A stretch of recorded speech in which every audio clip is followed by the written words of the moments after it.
Aqua, Chester Jessica, no? Chester Jessica, so the matter pattern, the pattern, Babadan solution, the shadow, don't want to get no pattern, no? Or advanced sky pattern, hope, no? Don't want to get no pattern, so I got a pattern would be total people. No, doubt about the carre, sweat like cuckoo and echo, no? Yavi solution, face out, you know, no? Chester Jessica, or Abalu Hamulus, or Jessica, Bedo, Pina Pama, show you never, no? Can I go a labo or a Jessica, no? Centimeter Jessica Lula Hojar.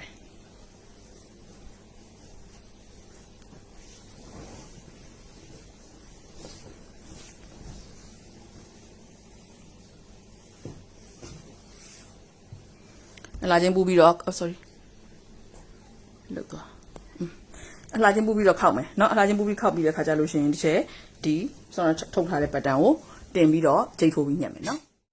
No, the ma, pay to la gabby, no? The betty, call you piame, no? Call you bama, no loa piame, no? The ma chan ye, by chan ye, address no loa piame. Pay the Alan Kobe like better than you got the solution, eh? Yeah, no? Chose a body solution, you want chose a lazy cabin here, chose a body solution, you know, chose a Taziam road, no? But a magaro, be chose a alone, but I be that, no? Like a baby, no? Yalabi Dodima, Taudiule, painting like a baby. No? Painting like a baby, so I could doubly the chome, no? The loa, Neloa, by Chay, and now Chay and the Coulon. The Pama down the chums or Napasa, down Lija, that's okay, no? Taudu chokame, TV solution in Dima, Ore Pesa, let him call you. No, call you go by Matabido, Satagere, BB solution, yeah.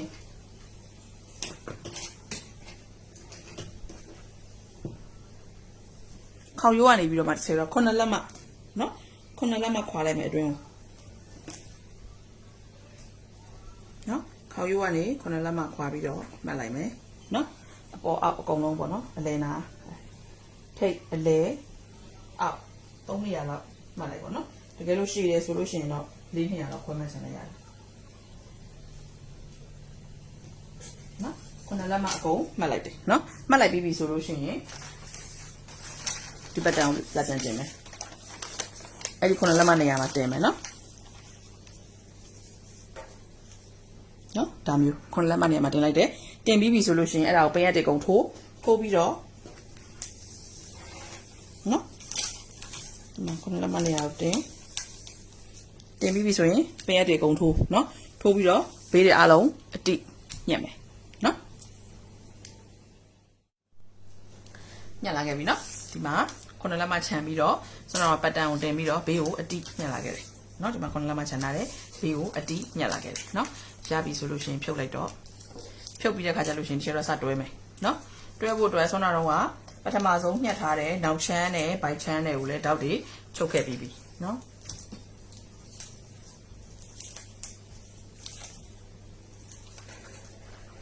No? Now Chan by Chan, out the choke baby.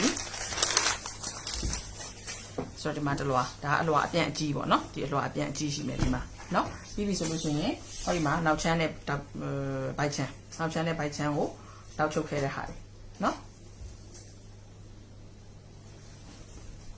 No, now China by Chang, that's okay, Harry. The Zao you like me, Daga, now Chan, the Majan Lopo, no? The Majan Lopo, the Zao you like there. You be the Kajalution, the Pama, by Chan Loma Sao, Doyame, the Pama, Ponya Lopo, so not Conalama Chamina, the Pianza,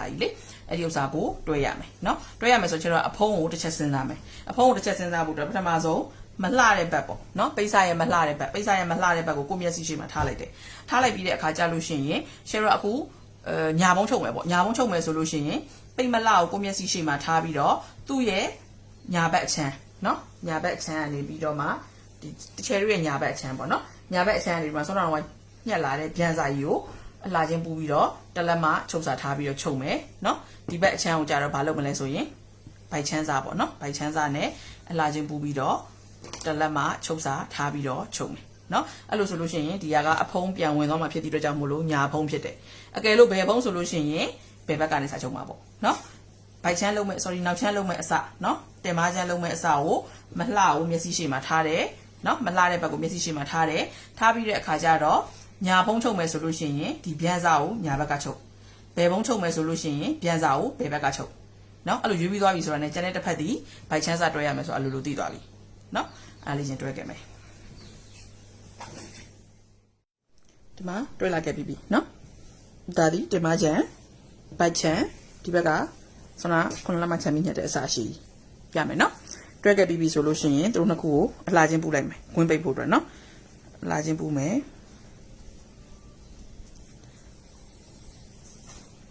နော်အလှချင်းပူလိုက်တယ်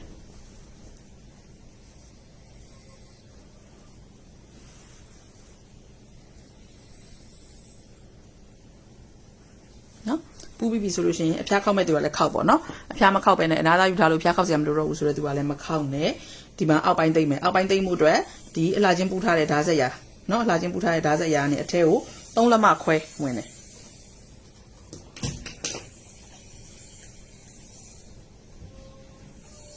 အထဲကို3လက်မခွဲဝင်လိုက်တယ်နော်3လက်မခွဲဝင်ပြီးတော့မှတ်ခဲ့တယ်မှတ်ခဲ့ပြီးပြီဆိုလို့ရှိရင်ဒီဘက်ခါဘက်ချမ်းနော်ခါဘက်အချမ်းကနေကြတော့နော်ခါဘက်အချမ်းကနေကြတော့ခါကနေအောက်ကို10လက်မခွဲချတယ်sorry နော်ခါကနေအောက်ကို10လက်မခွဲချတယ်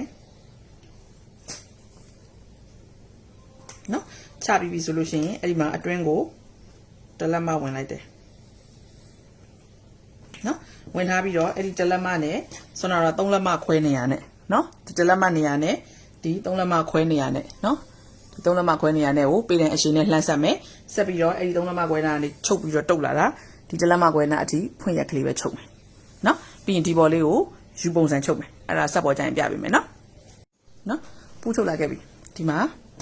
အောက်ဘက်က3ခွဲနေရာနေစပြီးတော့မှာနော်3ခွဲနေရာနေစပြီးတော့ပူးချုပ်တယ်ဒီဘော10လက်မခွဲချပြီးတော့1လက်မချန်ထားတဲ့နာအထိနော်ပူးလာခဲ့ပြီ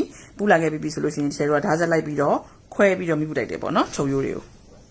နော်ဒီမှာ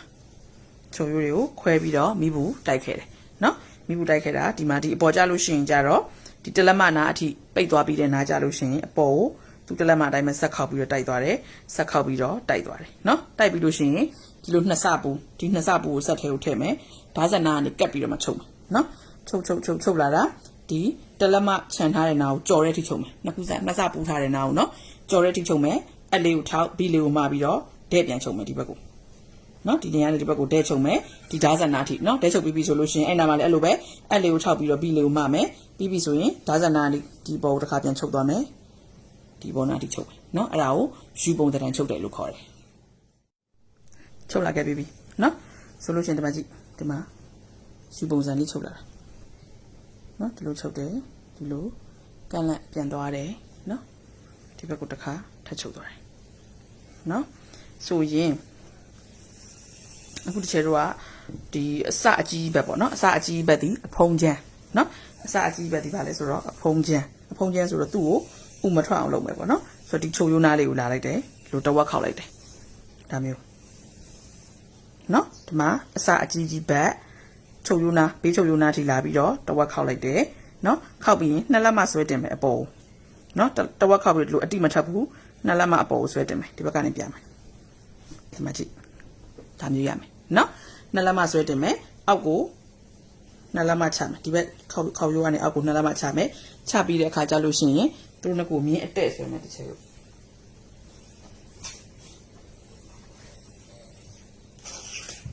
နော်ဒီကနေလဲ2လက်မချနော်ချပြီးသွားပြီဆိုလို့ရှိရင်အဲ့2လက်မချတယ်မြင်းနဲ့ဒီ2လက်မတင်ထားတယ်မြင်းနဲ့ဒါမျိုးနော်ဒါမျိုးတဲ့ဆွဲမယ်ဆွဲပြီးရင်ညှက်ထုတ်မယ်နော်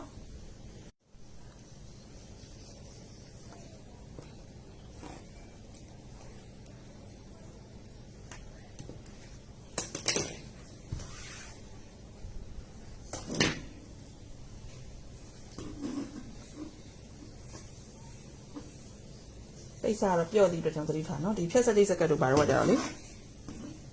ပိတ်စာအမှန်တဲ့ပိတ်စာအပြော့ကပို့လာတယ်ပို့နေလို့ကောင်းတယ်ပေါ့နော်နော်ရပြီဆိုလို့ရှိရင်အခုဒီထိတ်ကိုပိတ်ချုပ်ခဲ့မယ်ချုပ်လာခဲ့ပြီနော်ဒီမှာတွဲမိတယ်ဆိုရုံလေးပဲ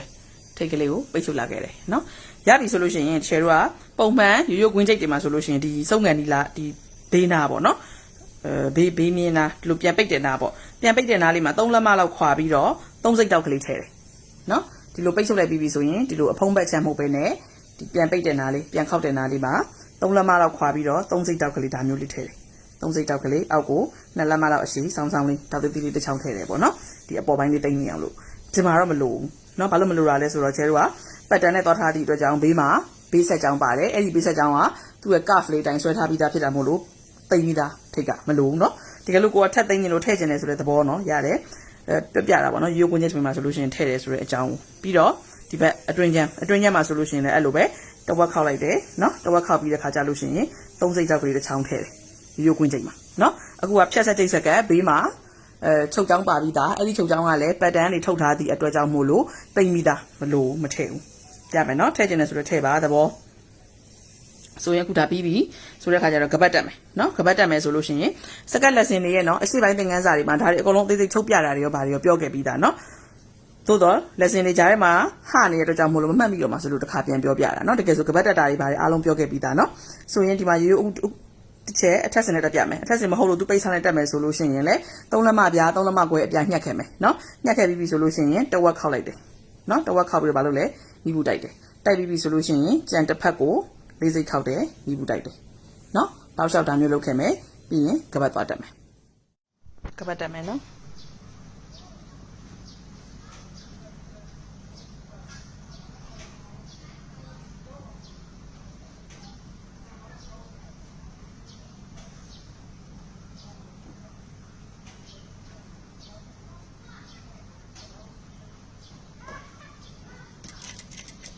ပေးလေးကို4စိတ်ဝင်ချင်တော့ပို့ထားပြီးတော့ချုပ်စားလေး4စိတ်ပဲထားပြီးတော့ချုပ်သွားမယ်နော်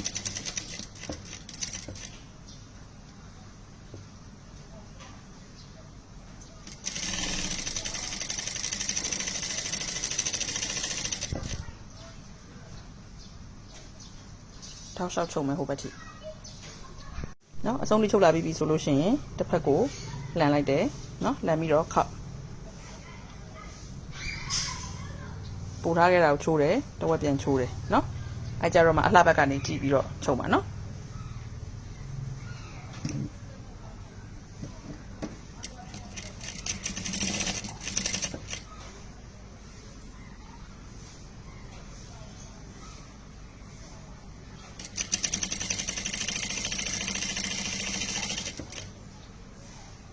ထိပြီးတော့တောက်လျှောက်မလိမ်အောင်တောက်လျှောက်ထိပြီးတော့နင်းသွားမယ်နော်ပြီးရင်မိဘူးဖိမယ်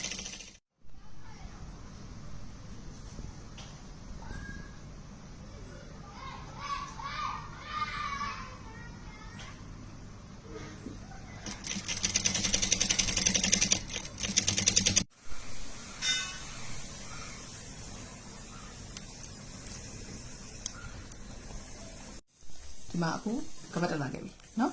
ခါကြိတ်တက်ဖို့တော့ခါနေရမှတ်မယ်နော်မှတ်မယ်ဆိုတော့အတွင်းချမ်းကနေချဲတို့က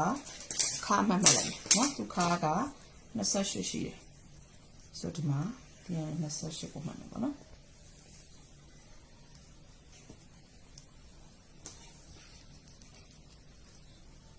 ဒီနေ့လေးဆွဲမယ်နော်ဒီအိုက်နေရာမဖြစ်ရအောင်နော်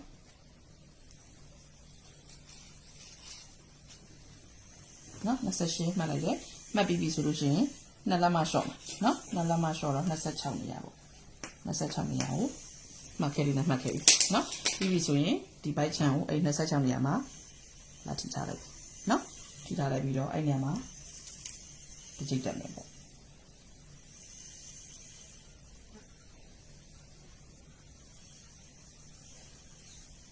နော်ပြီးပြီဆိုရင်ကျန်တော့ဖုံးချလိုက်အောင်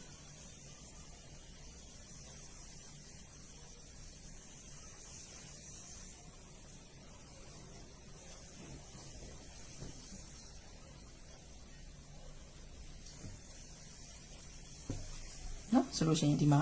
အစုံတစ်ကြိတ်နော်ဒီမှတ်ထားတဲ့28နေရာမှာတစ်ကြိတ်ဒီမှာအစုံတစ်ကြိတ်နော်အဲဆိုလို့ရှိရင်တက်မယ်ကြိတ်ခုအသားကြိတ်တက်မယ်နော်အသားကြိတ်တက်ဖို့အတွက်ကျတို့ကအထက်စင်ကို6စိတ်ပြခောက်လာတယ်နော်6စိတ်ပြရအောင်ခောက်ခဲ့တယ်ပြီးပြီဆိုလို့ရှိရင်ကိုတက်မယ်နေရာနော်ကိုတက်မယ်ကြိတ်မှတ်ထားတဲ့နေရာပေါ့နော်ပထမဆုံး4စိတ်ခောက်ပြီးတော့အရင်တင်လိုက်မယ်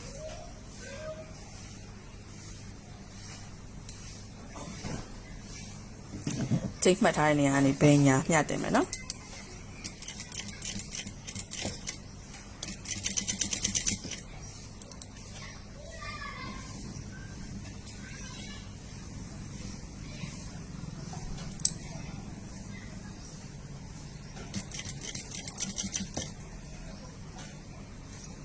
5စိတ်သို့မဟုတ်6စိတ်လောက်စီ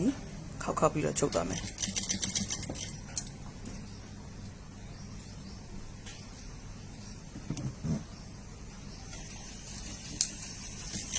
တကယ်တော့ဒီအသားချိတ်တွေရတဲ့အရှိသင်ခန်းစာတွေမှာပြထားပြီးသားတွေရှိတယ်နော်ဒါပေမဲ့အရှိသင်ခန်းစာမှာပြတော့အသားချိတ်ကိုတက်တက်ချုပ်ပြီးတော့တင်ချုပ်တဲ့ဟာကိုပြတာအခုကျတော့ဒီမှာကပတ်ပြားပေါ်တစ်ခါလေးတင်ချုပ်တဲ့ဟာကိုပြတာပေါ့နော်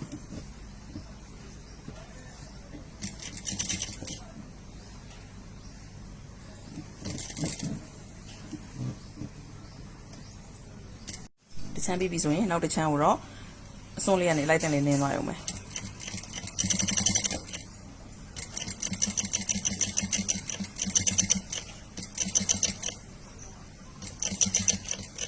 ဆိုရင်တရက်တဲ့အသားချိတ်လေးရပါပြီရပြီနော်ဖြတ်စတိစကက်လေးရုပ်ကိုယ်တိုင်းနဲ့ချုပ်ထားတာတောက်လည်းအတီးပဲနော်ဘေးမှာချုပ်ရိုးလေးတွေပါတဲ့အတွက်ကြောင့်ခန္ဓာကိုယ်အလှပေါ်ပြီးသားဖြစ်တယ်ကွင်းချိတ်ထမိန်မို့လို့ဘယ်နေရာမဆိုရုံရုံကျုံသွားလို့ရတယ်နော်အသားရပိုင်လည်းပေါ်မှာပူစရာမလိုဘူးခန္ဓာကိုယ်ပေါ်မှာလည်းပူစရာမလိုဘူးကွက်တီပဲနော်ဟောတောက်ကလေးတဲ့တယ်ပြအောင်မယ်နော်တောက်ကလေးပါတဲ့လေးပဲကဲရပါပြီ